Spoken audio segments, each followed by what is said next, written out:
আসলে স্বতন্ত্র করা একার জন্য কঠিন হয়ে যাবে।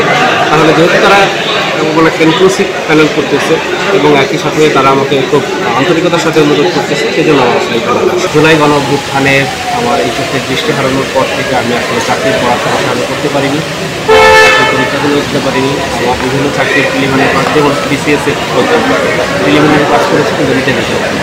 তো এই যে আমার চাকরি কেন্দ্রিক যে ক্যারিয়ারটা, এটা নষ্ট হয়ে যাওয়ার জন্য আসলে আমার এদিকে চলে আসা।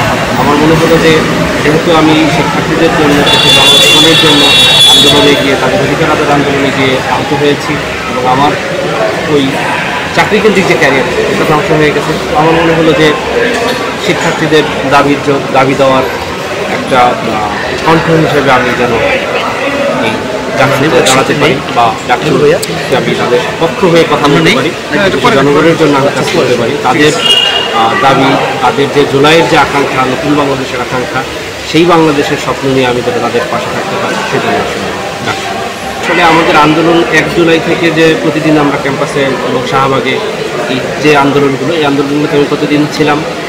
আমাদের প্রথম যেদিন আন্দোলনটা হয়, লাইব্রেরি থেকে একটা মিছিল বের হয় 5 জনে, 18 পরিপত্র বাতিলের বিরুদ্ধে। আমরা পরিপত্র যে বাতিল হয় হাইকোর্ট থেকে, সেটার বিরুদ্ধে আমরা ইনস্ট্যান্ট মিছিলটা করি। ওইখান থেকেই আমার আসলে আন্দোলনের এই 24-এর আন্দোলনটা শুরু।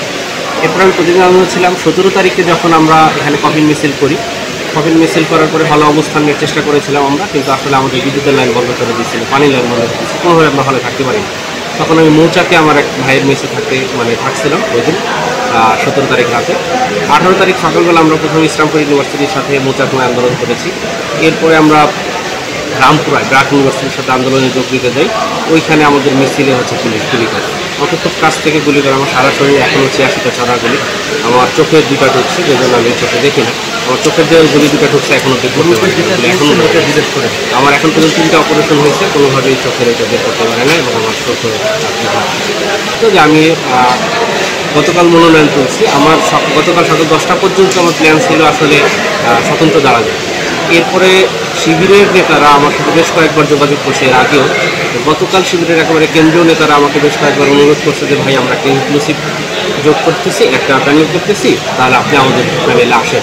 আমাদের প্যানেলে একজন ক্ষুদ্র নৃগোষ্ঠী আছেন, আপুরা আছেন, 4 জন বোন আছেন, তারপরে অন্য ছাত্র সংগঠনের যেমন ইনকলাব মঞ্চের এক আপু আছেন। তো সেই জায়গা থেকে তারা যখন আমাকে ডিটেলস বললো এবং বেশ কয়েকবার তারা অনুরোধ করলো, তখন আমার মনে হলো যে আমার আসলে স্বতন্ত্র করা একার জন্য কঠিন হয়ে যাবে। তাহলে যেহেতু তারা ইনক্লুসিভ প্যানেল করতেছে এবং একই সাথে তারা আমাকে খুব আন্তরিকতার সাথে অনুরোধ করতেছে, সেই জন্য আমার আসলে আমি শারীরিকভাবে হয়তো 100% ফিট না, 70-80% ফিট, এটা সত্য। কিন্তু আমি মানসিকভাবে আল্লাহ রহমান 100% ফিট। আমি এইটুকু বলতে পারি যে এখনও আল্লাহ আমাকে কখনোই, এই যে আন্দোলনে আহত হওয়ার পরে এতগুলো অপারেশন গেছে, এতদিন হাসপাতালে ছিলাম, আল্লাহ রহমান আমি কখনো ভেঙে পড়িনি মানসিকভাবে। তো সেই জায়গা থেকে আমি এখনও আমার মনে হয় যে আমার মানসিক সেই স্পিডটা আছে, আমি যে কোনো দাবি দেওয়া শিক্ষার্থীদের পাশে দাঁড়াতে পারবো। তো সেই জায়গা থেকে আসলে আমার চাকরিতে দাঁড়ানোর সাহস করে। এটা শিবিরের নামে যেমন কিছু প্রোপাগান্ডা চালানো হয় যে এরা নারী নেতৃত্বকে ফ্লোর দেয় না বা অন্য সম্প্রদায়ের কাউকে ফ্লোর দেয় না।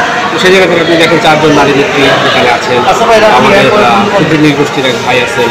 সেই জায়গা থেকে আমার বিশ্বাস যে বর্তমানের শিক্ষার্থীরা সেই আওয়ামী আমলের শিক্ষার্থীরা, এরা সচেতন, তারা এইসব প্রোপাগান্ডায় কান দিবে না।